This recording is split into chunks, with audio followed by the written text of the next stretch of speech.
নমস্কার, আমি তৃষান মণ্ডল। আমি একটি কবিতা বলতে চলেছি যার নাম পরাণ দুলে। লেখক কাশীনাথ সাহা। কি নাম ছেলের? পরাণ দুলে। কোথায় বাড়ি? বেল পাহাড়। কি আছে সেটা? দারিদ্রতা। কি আছে সেটা? দারিদ্রতা।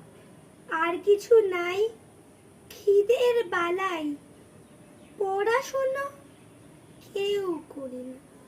স্কুল আছে নয়তো কাছে, কত দূরে? তেপান্তরে। মাস্টার কটা? মোটে একটা। স্কুল চলে গোলেমালে। বাবা আছেন, স্বর্গে গেছেন। মা কোথায়? রোগ শয্যায়। সংসার চলে ভিক্ষা পেলে। থাকিস কোথায়? গাছের তলায়। ঝড় বাদলে ভিজে জলে। ডাক্তারখানা একটাও না। অসুখ বিসুখ সব ঝাড়ফুঁক। পূজা পার্বণ শুধুই শালবন।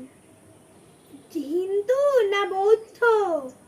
জনযুদ্ধ। কেন হলি?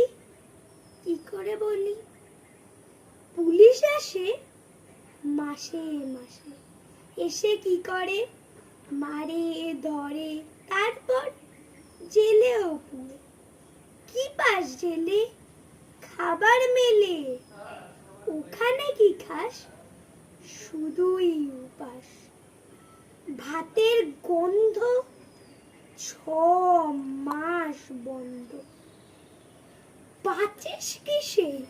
সন্ত্রাসে। আচ্ছা চলি, আসবো পরে। এটা বের হবে কাল পেপারে।